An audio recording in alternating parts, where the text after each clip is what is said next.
Hello everyone, welcome to another episode of Watchtower Examination. My name is Winston and I have never been a Jehovah's Witness.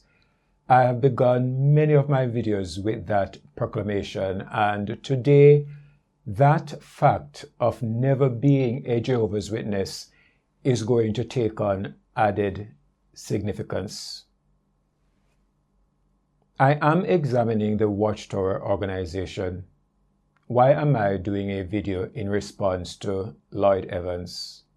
And for those who do not know, who is Lloyd Evans? Lloyd is a former Jehovah's Witness who is now one of the leading activists against the organization on YouTube. He provides excellent commentary on the organization. And this is why my not ever being a Jehovah's Witness becomes significant. I am a subscriber to his channel, as I am to other channels operated and done by ex-Jehovah's Witnesses. Because I'm examining the organization, having never been a member, I learn a lot from the people who have been there, done that. And so I obviously subscribe to their channel. They give me valuable information. It is important to listen to them, to hear their perspective, to understand this organization better.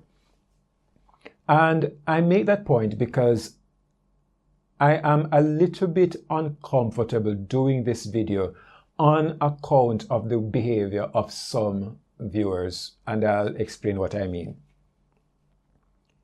Because I am Christian and Lloyd is atheist, there are those who believe that as a Christian you should not be subscribed to his channel. You should not speak favorably of him, because to speak favorably of him is to promote him and his ideals. I do not subscribe to that view. Certainly do not. So if I support Lloyd on a point, there are folks who become uncomfortable with it. On the other hand, if I am to oppose him on an issue, persons seem to not be able to separate the issues from personal matters. But today, this video is going to be different because I actually am going to touch on a bit of Lloyd's personal life, because it is relevant to the discussion that we are having. And what is this discussion? I have observed, and I have made mention of it several times, that so many Jehovah's Witnesses, ex-Jehovah's Witnesses, when they leave the organization, they become disenchanted with organized religion. And believe me, I understand it. Listening to them, I do understand it. Seeing what the organization has done, I do understand it. But then there are those who also become activists against the Bible and against the existence of God. And Lloyd is prime example. He believes there is no God. He believes that the Bible is fables, a man-made book that is simply not true, at least in some of the things that it proclaims. Now Lloyd is taking issue with what he calls homophobic verses in the Bible. And he took on this rather interesting position about God not being able to apologize enough. God apologizing. I give you a short that Lloyd created. I'm thinking of verses in Leviticus, for example, that call for gay people to be executed. I mean, you can't be more forthright or blunt about it than that, can you? And as far as I'm concerned, the God of the Bible, if he does exist, can never apologize enough for verses like that, where he's calling for people he's created gay to be killed for the crime of being the way he's created them? No, that is loaded. There's a lot to comment on from that short within a minute. A lot. To begin with, Lloyd is a former Christian. Lloyd has studied the Bible. He knows very well that homosexuality is not the only sin for which God had decreed the death penalty in his nation, Israel.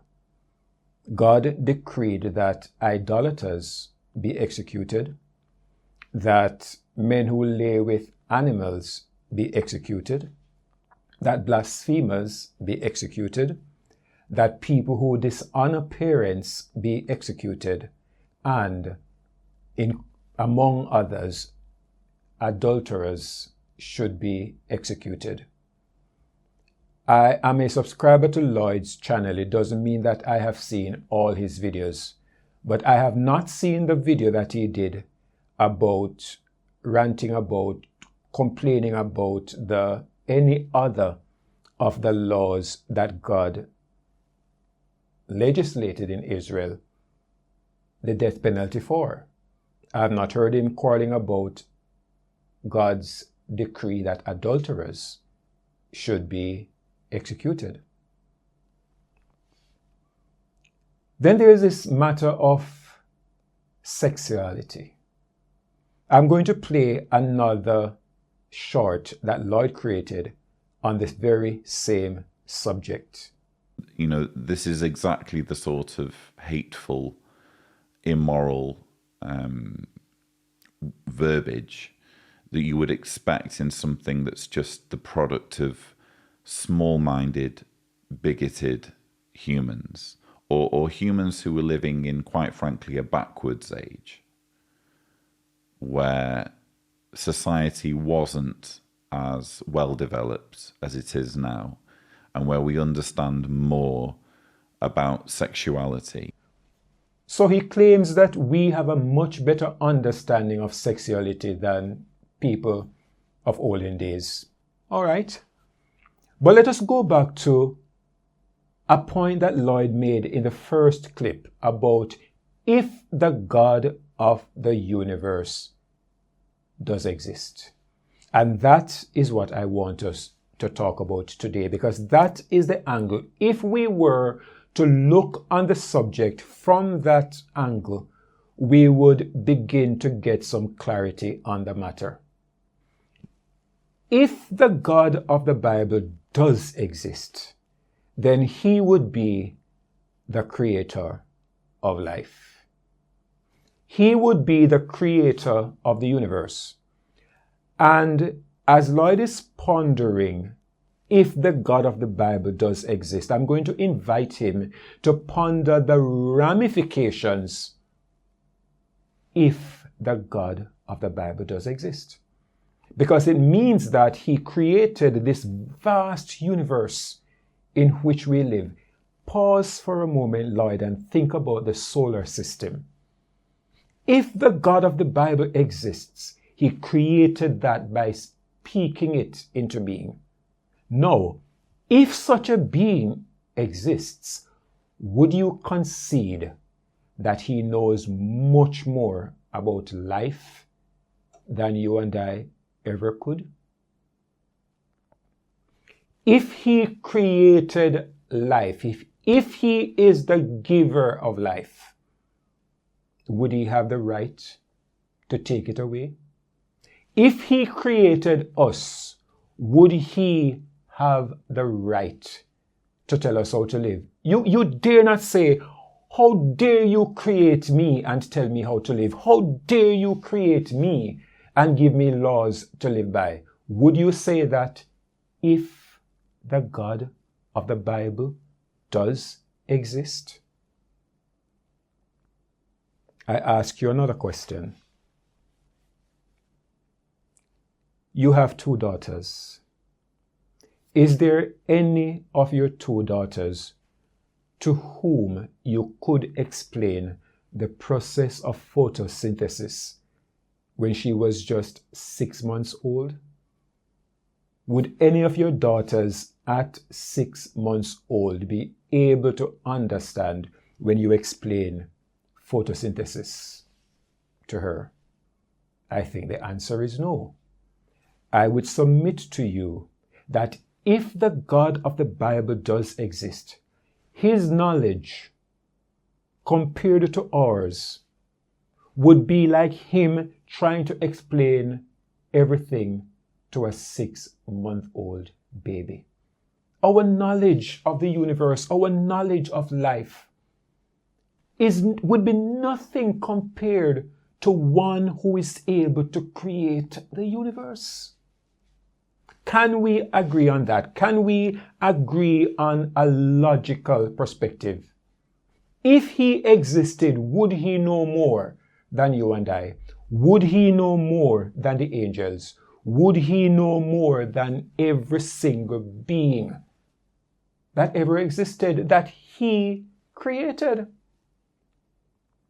Now let's touch on the matter of sexuality, and I want to say to Lloyd and all those persons who are using the sexuality argument that I do not think, from my perspective, from where I stand, I do not think that you guys have seriously thought through that argument. Because if you're going to make sexuality, God created me homosexual, and so I have a right to be homosexual. When are you going to say, are you going to allow for the pedophile to say the same thing? Because a homosexual man is going to say, listen, you have to understand, I am not attracted to women.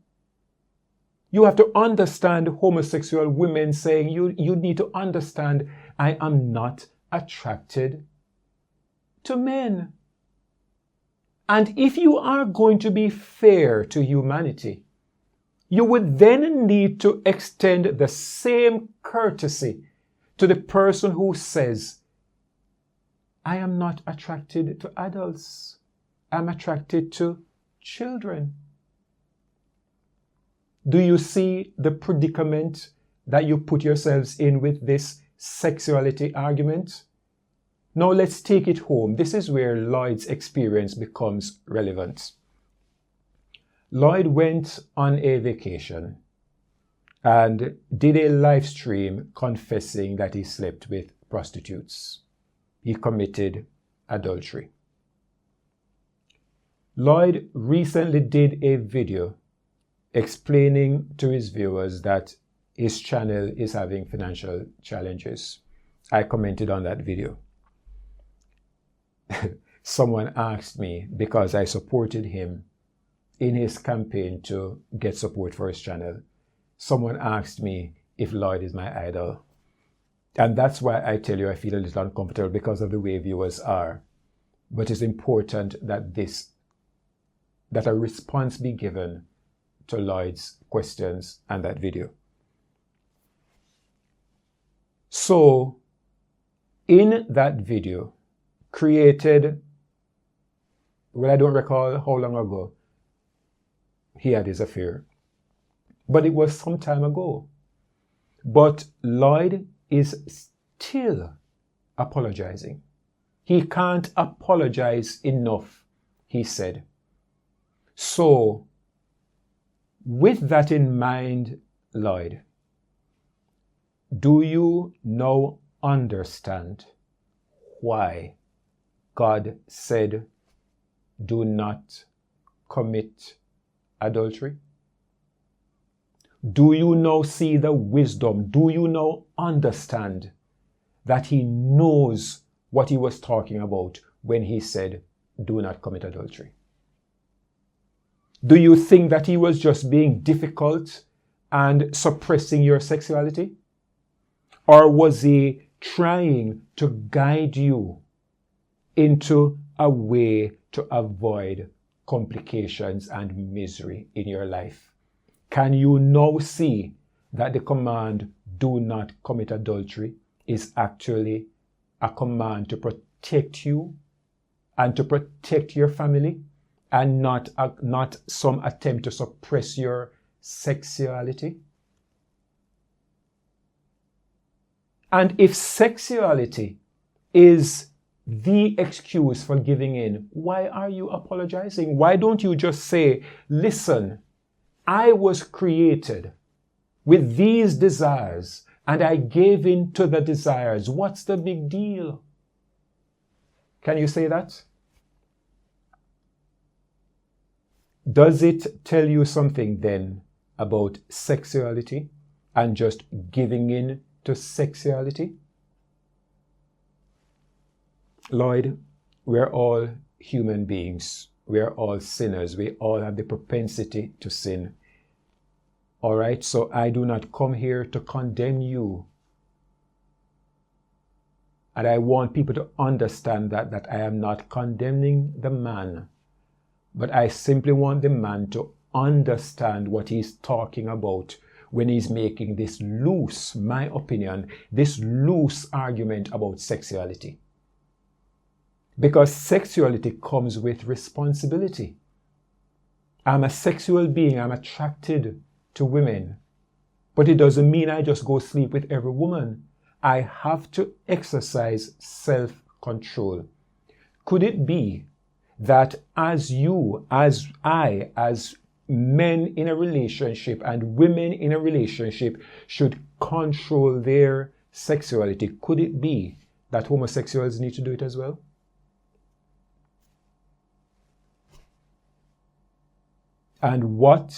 And if you are going to say no, what then do you say about the pedophile and his sexuality? Because if you are going to be fair, if you are going to take on homosexuality and talk about sexuality, let's talk about sexuality. What about the man whose sexuality is toward animals? Do you support that too? Do you scorn that? Or do you say, hey, it's the man's sexuality, let him sleep with a goat? No, you do not. And I will ask you directly a question, Lloyd. If you respond to this video, respond to this question. I'm posing a question directly at you. Do you believe that it is acceptable for a man to sleep with, for example, a 14-year-old girl?